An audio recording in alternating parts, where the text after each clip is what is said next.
السلام علیکم ورحمۃ اللہ وبرکاتہ۔ آپ سبھی حضرات کا خوش آمدید ہے ہمارے چینل پہ۔ یہ دوسری قسط ہے کہانیوں کی جو میں آپ کے سامنے لے کے آیا ہوں۔ کہانی کا جو مین کیریکٹر ہے وہ فاطمہ۔ فاطمہ اپنی 7 بہنوں کے ساتھ رہا کرتی تھی۔ فاطمہ کے امی اور ابو جو ہے بہت بڑی سلطنت کے مالک تھے، بادشاہ تھے۔ فاطمہ کا مزاج پہلے سے اللہ تعالیٰ کی طرف بہت زیادہ لگا ہوا۔ ایک مرتبہ بادشاہ بہت خوش تھا۔ بادشاہ نے اپنے سبھی بچوں کو بلا کر ایک ساتھ بٹھایا اور سبھی بچوں سے کہا کہ بیٹے، تم جو زندگی گزار رہے ہو وہ کس کی وجہ سے گزار رہے ہو، کس کی بدولت اچھی زندگی گزار رہے ہو، بتاؤ مجھے۔ تو بادشاہ کے جتنے بچے تھے سبوں نے کہا کہ بادشاہ کی وجہ سے آج ہمارا کھانا پانی بہت اچھے سے چل رہا ہے۔ سب سے بڑی والی، پھر اس سے چھوٹے والی، پھر اس سے چھوٹے والی، سبھی نے یہی جملے کہے۔ لیکن فاطمہ نے کہا کہ میں جس بھی اچھے طریقے سے رہی ہوں، میں کھا رہی ہوں اللہ کی وجہ سے، اور اچھا پہن رہی ہوں وہ بھی اللہ کی وجہ سے پہن رہی ہوں۔ بادشاہ کو فاطمہ کی بات سن کر بڑی کوفت ہوئی۔ بادشاہ کہنے کہ بادشاہ کا غرور، گھمنڈ جو ہے بہت بڑھ گیا۔ بادشاہ کہنے لگا کہ یہ کیسے ممکن ہے، یہ کیسے ممکن ہے کہ میرے ہوتے ہوئے تمہیں اللہ یاد آتا ہے۔ بادشاہ کہنے لگا کہ میری ہی وجہ سے تم اچھی زندگی گزار رہی ہو۔ لیکن آپ کی وجہ سے نہیں، میں اچھی زندگی گزار رہی ہوں تو اللہ تعالیٰ کی دین ہے، وہ آپ کی دین نہیں ہے۔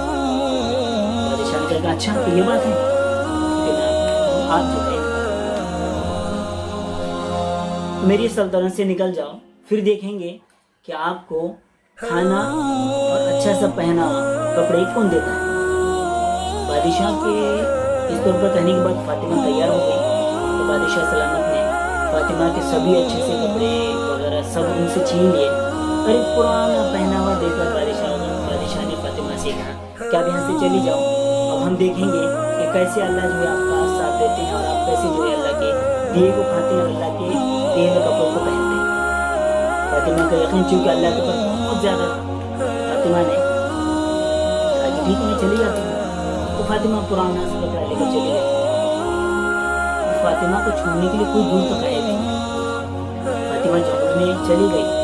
فاطمہ جنگل میں جانے کے بعد ایک ندی کے کنارے تھی۔ فاطمہ نے سوچا کہ ندی کے کنارے میں چلتی جاؤں گی، کوئی اچھا سا علاقہ۔ ایک بوڑھا شخص تھا جو اپنی چارپائی پہ بیٹھ کر کھانس رہا بہت تیزی سے۔ فاطمہ نے دروازہ بجایا، دروازہ کھولنے کے بعد جب اندر گئے دیکھا یہ بوڑھا ہے اور کھانس رہا ہے۔ فاطمہ کو وہاں آتا دیکھ کر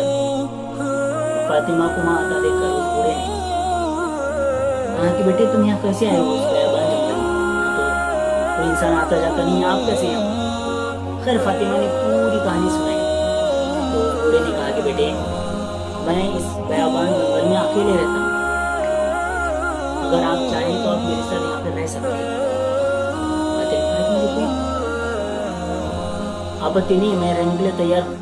اس بوڑھے نے کہا کہ دیکھو میں شہر میں کام کرتا ہوں اور میں ہفتے میں ایک ہی دن یہاں پر آتا ہوں، آپ یہاں پر رہ لو، یہاں پر کھانا پانی سب یہ سب استعمال کرو۔ تو فاطمہ نے کہا کہ ٹھیک ہے میں رہنے کے لیے تیار ہوں۔ فاطمہ وہاں پر رہی اور فاطمہ چونکہ اس کا یقین اللہ پر تھا اور فاطمہ بہت زیادہ ہمبل مزاج تھی، وہ ہر کسی کا اچھا ہی کرنا چاہتی تھی۔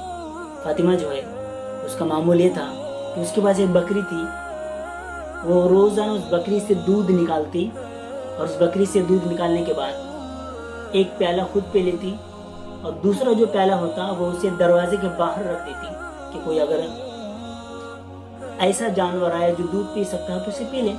فاطمہ کا یہ کہنا تھا اور فاطمہ کی یہی سوچ تھی اور فاطمہ روزانہ ایسی کرتی۔ تو پہلے دن جب فاطمہ نے دودھ رکھا، دودھ رکھنے کے بعد وہ اپنے کمرے میں چلی گئی اور سو گئی. جب صبح میں وہ اٹھ کر آئی اور اس نے دودھ کی جگہ دیکھی تو وہاں پر دودھ تو ختم تھا پیالی میں سے، پیالی میں تو دودھ نہیں تھا. لیکن فاطمہ نے دیکھا کہ پیالی کے بازو میں ایک نگینہ ہے، جسے لال کہیں یا کہ آپ منی کہہ لیں. وہاں ایک سانپ آیا اور سانپ نے اس دودھ کو پی لیا، اور وہاں پر اس نے سرخ ایک لال پتھر جو ہوتا ہے وہاں پر رکھ دیا، جو بہت زیادہ قیمتی ہوتا ہے. فاطمہ نے وہ لے لیا اپنے پاس اور رکھ لیا. دوسرے دن فاطمہ حسب عادت اپنے دودھ وہاں پر رکھ دیا اور فاطمہ اندر چلی گئی. تو دوسرے دن اور ایک لال انہیں ملا اور ایک نگینہ انہیں ملا. تو ایسا کرتے کرتے کرتے فاطمہ کے پاس 7-8 جو ہے لال نگینے آ گئے. فاطمہ اس سے بڑی خوش تھی. تو جب وہ بزرگ آئے ہفتے کے آخر میں، فاطمہ کے پاس 7-8 جو ہے لال ہو چکے تھے. فاطمہ بڑی خوش تھی اور فاطمہ کو اس بات کا بڑا یقین تھا کہ جس خدا نے مجھے پیدا کیا ہے وہ خدا مجھے کبھی بھوکا نہیں چھوڑے گا. یقین جانیے احباب، جس آدمی کا یقین اللہ کے ذات پر ہوتا ہے وہ کبھی پریشان نہیں ہوتا ہے. خیر، فاطمہ کا یقین چونکہ اللہ کے اوپر تھا اور فاطمہ کو اللہ تعالیٰ کی طرف سے بہترین گفٹ لال کی شکل میں مل بھی چکے تھے. تو جیسی اس دن وہ بوڑھا آیا، اس بوڑھے سے فاطمہ نے کہا کہ ایسے ایسے مجھے یہاں پر لال ملے ہیں اور وہ میرے پاس ہیں. میں چاہتی ہوں کہ جب آپ شہر چلے جائیں تو اس میں سے 3 لال لیتے ہوئے جائیں اور شہر سے ایسے مزدور کو لے آئیں جو یہاں پر ایک بڑا سا محل بنا سکے. تو اس بوڑھے شخص نے کہا کہ ٹھیک ہے، میں شہر سے سامان بھی لے آتا ہوں اور ایسے مزدوروں کو بھی لے آتا ہوں جو یہاں پر وہ لال بنا سکے، جو اس لال کے قیمت میں یہاں پر گھر بنا سکے. تو بزرگ گئے اور انہوں نے جو ہے سب کام کرنے والے کو لے کر آئے اور انہوں نے جو ہے آنے کے بعد وہ عمارت بنانا شروع کی. اور جب عمارت انہوں نے بنانا شروع کی تو خوبصورت سا محل وہاں پر انہوں نے تیار کیا. اور پھر جو رقم جو بچ گئی تھی اس سے جو ہے فاطمہ نے یہاں پر ایک لکڑی کا کارخانہ شروع کیا. اس لکڑی کے کارخانے کو شروع کرنے کے بعد فاطمہ کے پاس مال کی بہتات ہونے لگی. فاطمہ نے یہ سوچا کہ اس لکڑی کے کاروبار سے مجھے بھی فائدہ ہوگا اور جو غریب میرے پاس کام کریں گے انہیں بھی کھانا ملتا رہے گا. تو فاطمہ کا یہ کام بہت آگے بڑھ گیا اور فاطمہ جو ہے خود ایک امیر عورت بن گئی. فاطمہ کا مزاج یہ تھا کہ جتنا وہ کماتی اس میں سے بہت زیادہ خرچ بھی کیا کرتی تھی. تو یہ بات چلتے چلتے چلتے بادشاہ کے کان تک پڑ گئی کہ دور جنگلات میں کوئی ایک شہزادی رہتی ہے جس کا مزاج خرچ کرنے کا ہے. تو بادشاہ کہنے لگے کہ میرے ریاست میں کوئی ایسی شہزادی ہے جو زیادہ خرچ کرتی ہے. تو بادشاہ نے کہا کہ ہم ان سے ملنا چاہتے ہیں. بادشاہ نے جب کہا کہ ہم ان سے ملنا چاہتے ہیں تو قاصد آئے فاطمہ کے گھر اور فاطمہ سے کہا کہ ہمارے بادشاہ سلامت آپ سے ملاقات کرنا چاہتے ہیں. تو فاطمہ نے کہا کہ ٹھیک ہے، میں تیار ہوں، لیکن ایک شرط ہے. وہ شرط یہ ہے کہ بادشاہ سلامت اپنی تمام بیٹیوں کے ساتھ آئے ملاقات کرنے کے لیے میرے سے. تو بادشاہ کی شرط، جب فاطمہ کی شرط بادشاہ کے سامنے ہے تو بادشاہ راضی ہو گئے کہ ٹھیک ہے، کوئی بات نہیں، ہم آئیں گے ملاقات کرنے کے لیے. اور حسب عادت جو ہے فاطمہ نے جو ہے ان سب کو بلایا اور فاطمہ نے جو ہے ان کا بہترین استقبال کیا. ان کے لیے 7 پکوان بنائے. فاطمہ کے کپڑے اتنے خوبصورت تھے کہ اس کے اوپر جو ہے سونے، زبرات اور بڑے بڑے قیمتی ہیرے جواہرات لگے ہوئے تھے. فاطمہ نے خوبصورت کپڑے پہنے ہوئے تھے جسے دیکھ کر دیکھنے والے کو رشک آئے. اتنے خوبصورت کپڑے تھے. جب بادشاہ نے فاطمہ کے محل میں انٹر کیا اور فاطمہ نے تمام اپنی بہنوں کو دیکھا، کیونکہ فاطمہ نے جو ہے اپنا منہ ڈھکا ہوا تھا اس لیے کسی نے اسے نہیں پہچانا. تو یہ سب آئے اور بیٹھ کر سب انہوں نے 7 پکوان جو بنائے گئے تھے ان کے لیے بادشاہ سلامت نے کھائے اور ان تمام بادشاہ سلامت کی بیٹیوں نے بھی کھائے. اور اس کے بعد جو ہے بادشاہ سلامت کے اس کھانے کے بعد جو ہے بادشاہ نے باتیں شروع کی کہ آپ کون ہو، کہاں سے آئے ہو اور اب یہاں کیسے. تو بادشاہ جب فاطمہ سے بات کر رہے تھے تو بادشاہ کو ہلکا سا شک ہوا کہ اس شہزادی کی آواز کہیں سنی سنی سی لگتی ہے. تو بادشاہ نے جو ہے یہ کہا کہ بھئی بادشاہ یہ کہنے ہی والا تھا کہ میں تمہیں پہچانتا ہوں. اتنے ہی وقت میں جو ہے فاطمہ نے کہا کہ ذرا 2 منٹ رکیے، میں ذرا تیار ہو کر آتی ہوں.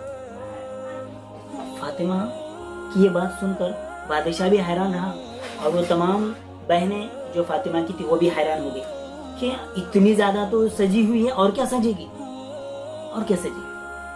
تو بادشاہ کی یہ بات سن کر، فاطمہ کی بات سن کر جو ہے فاطمہ جب اندر چلی گئی اور بہنوں نے آپس میں باتیں شروع کی.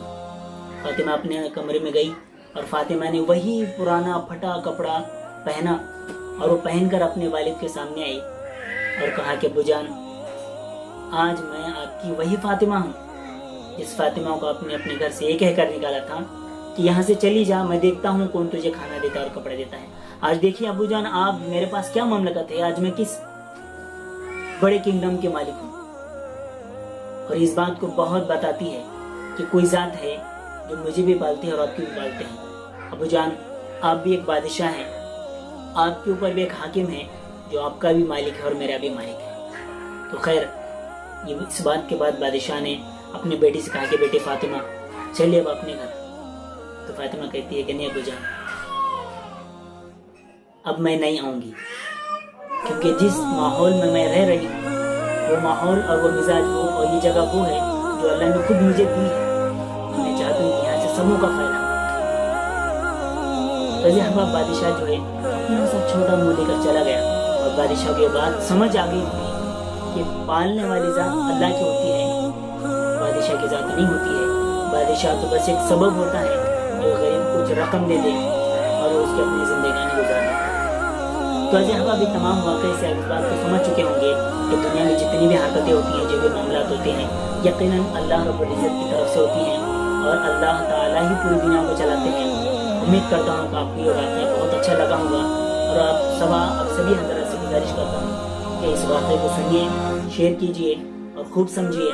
اور آپ کو اس واقعے کے بارے میں کچھ کمی بیشی لگی ہوگی یا کچھ اور اچھی بات لگی ہوگی تو ضرور کمنٹ کیجیے گا. انشاءاللہ نیکسٹ ٹائم پھر اور ایک نئی ویڈیو کے ساتھ ملاقات کریں گے. تب تک کے لیے اپنا خیال رکھیے، گھر میں رہیے، سیف رہیے. السلام علیکم.